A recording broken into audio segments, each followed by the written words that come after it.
You've heard that the Bible is a book of wisdom, faith, and love. But what if I told you it's also a prosperity manual, a guide to wealth that few actually apply? We live in a world that often teaches us to embrace scarcity. We grow up hearing that money is the root of all evil, that wealth is for the few, or that it's an arduous path devoid of spirituality. This mindset limits not only our finances, but also our emotional intelligence, generating anxiety and guilt. It impedes our spiritual growth as it disconnects us from divine abundance.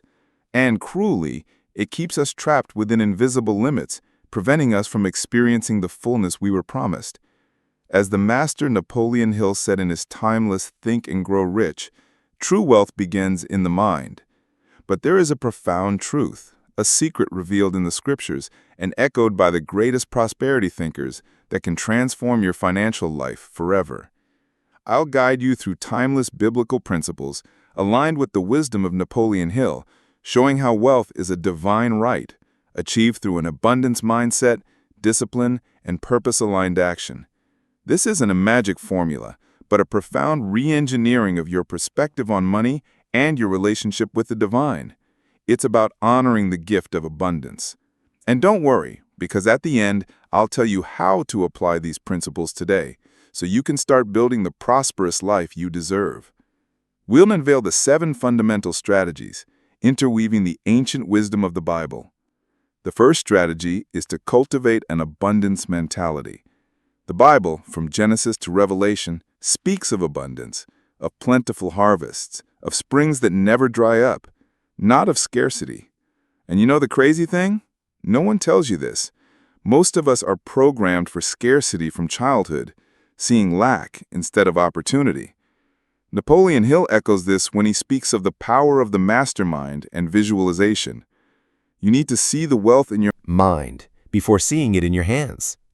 Limiting beliefs like money doesn't bring happiness or I'm poor but honest need to be confronted and replaced with faith in divine provision. This is emotional intelligence, recognizing and reprogramming thought patterns that limit you. The second strategy is financial discipline, the wise stewardship of what has been entrusted to you. The Bible teaches about sowing, reaping, tithing, and saving for times of plenty. Remember Joseph in Egypt.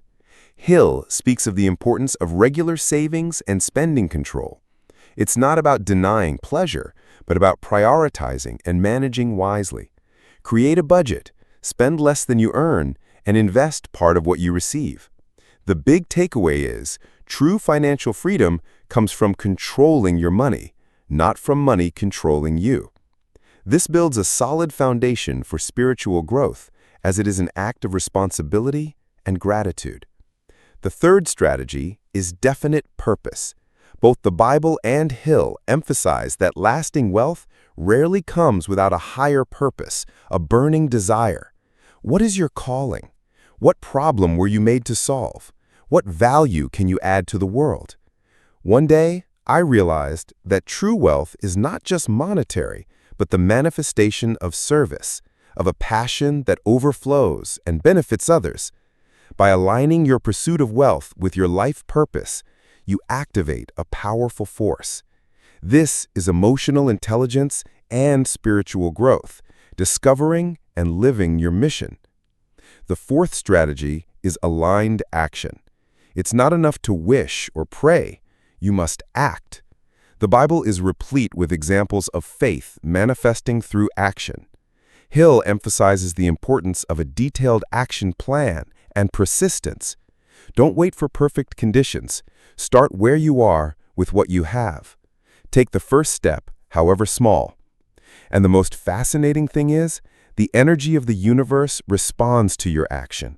Procrastination dies where action is born. This is overcoming limits and a profound manifestation of active faith. The fifth strategy is unconditional gratitude. Be thankful for what you have now, for what's on the way, and for what you can't yet see. Gratitude raises your vibration, opens the channels to receive more, and dispels the scarcity mindset. The Bible teaches us to give thanks in all circumstances, and Hill speaks of the law of attraction. You attract what vibrates. The wisdom here is a grateful heart is a magnet for abundance. This strengthens emotional intelligence, bringing peace and contentment, and deepens spiritual growth, connecting you to the source of all provision. The sixth strategy is the boundary siege.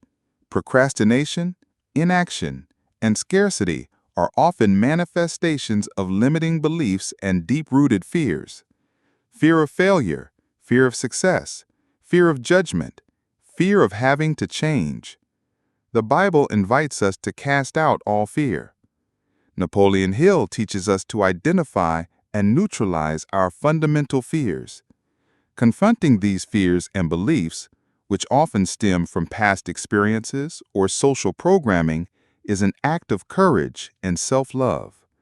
This is boundary pushing in its purest form, rewriting your life's script. And the seventh strategy, the most profound, is divine partnership. Both the Bible and Hill, in his principles on the mastermind and infinite intelligence, suggest a collaboration with something greater than ourselves. Dedicate daily time to prayer, to active meditation, to connect with the source of all wisdom and provision. Present your desires, ask for guidance, but above all, listen. Intuition, the small whisper Hill mentions, is the divine voice guiding you. This is an act of supreme faith, a foundation for spiritual growth that transcends the material and aligns all your actions with the flow of universal abundance. Wealth, therefore, is not just a destination, but a reflection of your inner journey.